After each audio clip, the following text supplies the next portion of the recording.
Hello, welcome to Goodnight Flagstaff. I'm Tammy Rauschenbach, a teacher at Mount Eldon Middle School. My sister Jill and I are both regular readers for Goodnight Flagstaff, but for tonight's reading, since I'm in Johnson City, Tennessee, I have pressed a few of my friends and family members into reading with me, and you'll hear their names when we get done tonight. Thanks for tuning into our community story time. You can find a new chapter from one of our favorite family-friendly books at 8 p.m. each weeknight on the Literacy Center's YouTube channel and on Crater Radio, a local online radio station. The previous chapter is replayed on Crater Radio each weeknight about 7:45, just before the new chapter airs. You can also listen to all previous Goodnight Flagstaff recordings on YouTube. We are currently reading from The Chronicles of Narnia by C.S. Lewis, Book 6, The Silver Chair. If you'd like to check out any of the Narnia books to read along with us at home, they are all available in the Hoopla app with your Coconino County Library card. Check one out today. Please email us if you'd like to join our team of readers and connect with your community through stories. All ages welcome. Our email is goodnightflagstaff@gmail.com. Last time we read together, the Queen of the Underworld confronts the group and burns magic powder to subdue the children and the prince. Puddleglum comes to their rescue and stamps out the enchanted flame. The queen transforms into the serpent that killed Rillian's mother. Rillian and Puddleglum slay the evil serpent, and the four of them make plans for their escape. Will the brave friends of Narnia escape the underworld? Listen and find out. Chapter 13. Underland Without the Queen. All felt that they had earned what Scrub called a breather. The witch had locked the door and told the Earthmen not to disturb her, so there was no danger of interruption for the present. Their first business was, of course, Puddleglum's burnt foot. A couple of clean shirts from the prince's bedroom, torn into strips and well greased on the inside with butter and salad oil off the supper table, made a fairly good dressing. When this had been applied, they all sat down and had a little refreshment and discussed plans for escaping from the underworld. Rillian explained that there were quite a lot of outlets by which one could get to the surface. He had taken out through most of them at one time or another, but he had never gone out alone, only with the witch, and he had always reached these outlets by going in a ship across the sunless sea. What the Earthmen would say if he went down to the harbor without the witch and with 3 strangers and simply ordered a ship, no one could guess. But most likely they would ask awkward questions. On the other hand, the new outlet, the one for the invasion of the overworld, was on this side of the sea and only a few miles away. The prince knew that it was nearly finished. Only a few feet of earth divided the diggings from the outer air. It was even possible that it had now been quite finished. Perhaps the witch had come back to tell him this and to start the attack. Even if it was not, they could probably dig themselves out by that route in a few hours. If they could only get there without being stopped, and if only they found the diggings unguarded. But those were the difficulties. "If you ask me," began Puddleglum when Scrub interrupted. "I say," he asked. "What's that noise?" "I've been wondering that for some time," said Jill. They had all, in fact, been hearing the noise, but it had begun and increased so gradually that they did not know it when they had first noticed it. For a time, it had been only a vague disquiet, like gentle winds or traffic very far away. Then it swelled to a murmur like the sea. Then came rumblings and rushings. Now there seemed to be voices as well, and also a steady roaring that was not voices. "By the lion," said Prince Rillian, "it seems this silent land has found a tongue at last." He rose, walked to the window, and drew aside the curtains. The others crowded round him to look out. The very first thing they noticed was a great red glow. Its reflection made a red patch on the roof of the underworld thousands of feet above them, so that they could see a rocky ceiling which had perhaps been hidden in darkness ever since the world was made. The glow itself came from the far side of the city, so that many buildings, grim and great, stood up blackly against it. But it also cast its light down many streets that ran from it toward the castle. And in those streets, something very strange was going on. The closely packed, silent crowds of Earthmen had vanished.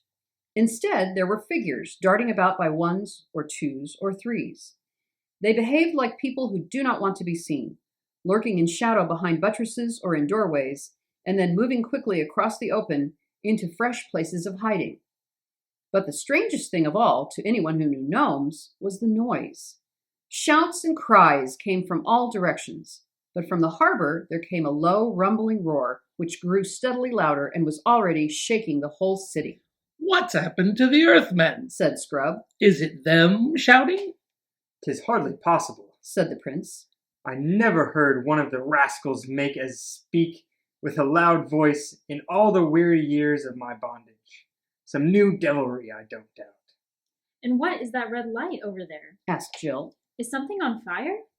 If you ask me, said Puddleglum, I should say that it was the central fires of the earth breaking out to make a new volcano. We'll be in the middle of it, I shouldn't wonder. Look at that ship, said Scrub. Why is it coming on so quickly? No one's rowing it. Look, look, said the prince. The ship is already far this side of the harbor. It is in the street. Look, all the ships are driving into the city. By my head, the sea's rising. The flood is upon us. Aslan will be praised. This castle stands on high ground, but the water comes on grimly fast.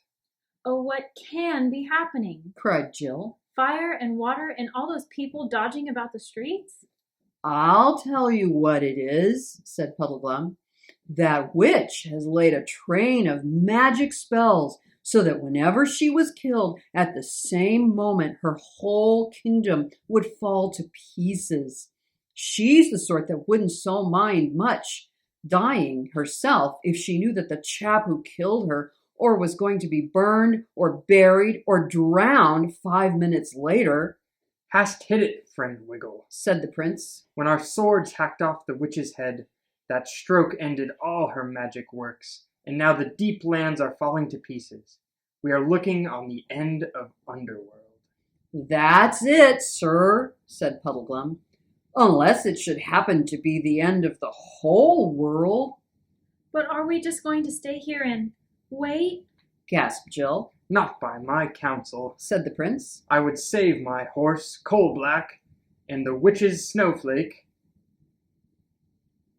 a noble beast and worthy of a better mistress, which are both stabled in the courtyard. After that, let us make shift to get to high ground and pray that we shall find an outlet. The horses can carry 2 each at need, and if we put them to it, they may outstrip the flood. Will your highness not put on armor? Asked Puddleglum. I don't like the look of those. And he pointed down to the street. Everyone looked down. Dozens of creatures, and now that they were close, they were obviously Earthmen, were coming up from the direction of the harbor. But they were not moving like an aimless crowd. They behaved like modern soldiers in an attack, making rushes and taking cover, anxious not to be seen from the castle windows. I dare not see the inside of that armor again, said the prince. I rode in it as in a movable dungeon, and it stinks of magic and slavery, but I will take the shield. He left the room and returned with a strange light in his eyes a moment later. Look, friends, he said, holding out the shield toward them. An hour ago it was black and without device, and now this. The shield had turned bright as silver, and on it, redder than blood or cherries, was the figure of the lion. Doubtless, said the prince. This signifies that Aslan will be our good lord, whether he means us to live or die. And all's one for that. Now, by my counsel, we shall all kneel and kiss his likeness, and then all shake hands with one another, as true friends that may shortly be parted. And then let us descend into the city and take the adventure that is sent us. And they all did as the prince had said. But when Scrub shook hands with Jill, he said, So long, Jill. Sorry I've been a funk and so ratty. I hope you get safe home. And Jill said, So long, Eustace, and I'm sorry I've been such a pig. And this was the first time they had ever used Christian names, because one didn't do it at school. The prince unlocked the door, and they all went down the stairs, 3 of them with drawn swords and Jill with drawn knife. The attendants had vanished, and the great room at the foot of the prince's stairs was empty. The gray, doleful lamps were still burning, and by their light they had no difficulty in passing gallery after gallery and descending stairway after stairway. The noises from outside the castle were not so easily heard here as they had been in the room above. Inside, the house was all still as death and deserted. It was as they turned a corner into the great hall on the ground floor that they met their first Earthman, a fat, whitish creature with a very pig-like face who was gobbling up all the remains of food on the tables. It squealed, the squeal was also very like a pig's, and darted under a bench, whisking its long tail out of Puddleglum's reach in the nick of time. Then it rushed away through the far door too quickly to be followed. From the hall, they came out into the courtyard. Jill, who went to a riding school in the holidays, had just noticed the smell of a stable. A very nice, honest, homely smell it is to meet in a place like Underland. When Eustace said, "Great Scott, look at that!" a magnificent rocket had risen from somewhere beyond the castle walls and broken into green stars. Fireworks? Said Jill in a puzzled voice. Yes, Said Eustace. but you can't imagine those Earth people letting them off for fun. It must be a signal. And means no good to us, I'll be bound, said Puddleglum. Friends, Said the prince. when once a man is launched on such an adventure as this, he must bid farewell to hopes and fears. Otherwise death or deliverance will both come too late to save his honor and his reason. Ho, my beauties. He was now opening the stable door. Hey, cousins, steady, coal-black. Softly now, Snowflake, you are not forgotten. The horses were both frightened by the strange lights and the noises. Jill, who had been so cowardly about going through a black hole between one cave and another, went in without fear between the stamping and snorting beasts, and she and the prince had them saddled and bridled in a few minutes. Very fine they looked as they came out into the courtyard, tossing their heads. Jill mounted Snowflake, and Puddleglum got up behind her. Eustace got up behind the prince on Coal-Black. Then, with a great echo of hoofs, they rode out of the main gateway into the street. Not much danger of being burnt. That's the bright side of it, observed Puddleglum, pointing to their right. There, hardly 100 yards away, lapping against the walls of the houses, was water. Courage, Said the prince. The road there goes down steeply. That water has climbed only half up the greatest hill in the city. It might come so near in the first half hour and come no nearer in the next two. My fear is more of that. And he pointed with his sword to a great tall earthman with boar's tusks, followed by 6 others of assorted shapes and sizes, who had just dashed out of a side street and stepped into the shadow of the houses where no one could see them. The prince led them, aiming always in the direction of the glowing red light, but a little to the left of it. His plan was to get around the fire, if it was a fire, onto high ground in hopes that they might find their way to the new diggings. Unlike the other 3, he seemed to be almost enjoying himself. He whistled as he rode and sang snatches of an old song about Corin Thunderfist of Archenland. The truth is, he was so glad at being free from his long enchantment that all dangers seemed a game in comparison. But the rest found it an eerie journey. Behind them was the sound of clashing and entangled ships and the rumble of collapsing buildings. Overhead was the great patch of lurid light on the roof of the underworld. Ahead was the mysterious glow, which did not seem to grow any bigger. From the same direction came the continual hubbub of shouts, screams, catcalls, laughter, squeals, and bellowings, and fireworks of all sorts rose in the dark air. No one could guess what they meant. Nearer to them, the city was partly lit up by the red glow and partly by the very different light of the dreary gnome lamps. But there were many places where neither of these lights fell, and those places were jet black. And in and out of those places, the shapes of the earthmen were darting and slipping all the time, always with their eyes fixed on the travelers, always trying to keep out of sight themselves. There were big and little faces, huge eyes like fishes' eyes and little eyes like bears'. There were feathers and bristles, horns and tusks, noses like whipcord, and chins so long that they looked like beards. Every now and then, a group of them would get too big or come too near. Then the prince would brandish his sword and make a show of charging them, and the creatures, with all manner of hootings, squeakings, and cluckings, would dive away into the darkness. But when they had climbed many steep streets and were far away from the flood and almost out of the town on the inland side, it began to be more serious. They were now close to the red glow and nearly on a level with it, though they still could not see what it really was. But by its light they could see their enemies more clearly. Hundreds, perhaps a few thousands of gnomes were all moving toward it. But they were doing so in short rushes, and whenever they stopped, they turned and faced the travelers. If your highness asked me, said Puddleglum, I'd say those fellows were meaning to cut us off in front. That was my thought too, Puddleglum, said the prince. And we can never fight our way through so many. Hark you, let us ride forth close by the edge of yonder house, and even as we reach it, do you slip off into its shadow. The lady and I will go forward a few paces. Some of these devils will follow us, I doubt not. They are thick behind us. Do you, who have long arms, take one alive if you may, as it passes your ambush. We may get a true tale of it, or learn what is their quarrel against us.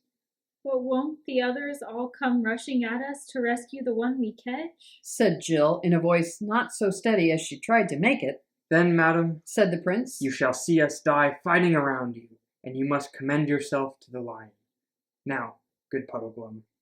The Marshwiggle slipped off into the shadow as quickly as a cat. The others, for a sickening minute or so, went forward at a walk. Then suddenly, from behind them, there broke out a series of blood-curdling screams, mixed with the familiar voice of Puddleglum saying, Now then, don't cry out before you're hurt, or you will be hurt, see? Anyone would think it was a pig being killed.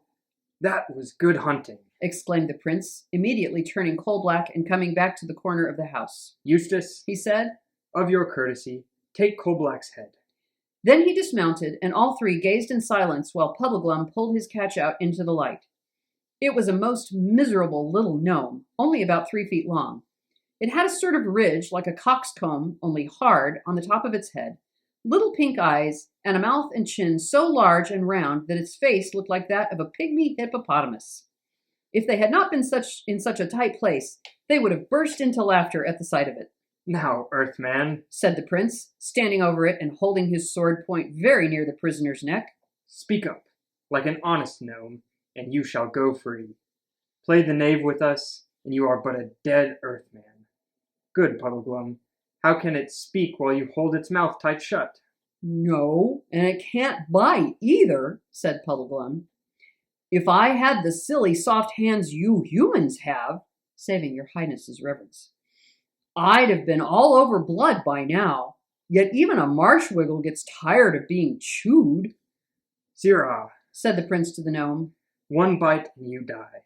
Let its mouth open, Puddleglum. Ooh-ee! Squealed the Earthman. Let me go! Let me go! It isn't me! I didn't do it! Didn't do what? Asked Puddleglum. Whatever your honors say I did do, answered the creature. Tell me your name, said the prince, and what your Earthmen are all about today. Oh, please, your honors, please, kind gentlemen, whimpered the gnome. Promise you will not tell the Queen's Grace anything I say. The Queen's Grace, as you call her, said the prince sternly, is dead. I killed her myself. What? Cried the gnome, opening its ridiculous mouth wider and wider in astonishment. Dead? The witch dead? And by your honor's hand? It gave a huge sigh of relief and added, Why then, your honor is a friend. The prince withdrew his sword an inch or so. Puddleglum let the creature sit up. It looked round on the floor at 4 travelers with its twinkling red eyes, chuckled once or twice, and began. Your readers tonight have been Joe Rauschenbach, Shelby, Andrew, and of course, me, Tammy. Join us tomorrow night for Chapter 14. Good night, Flagstaff.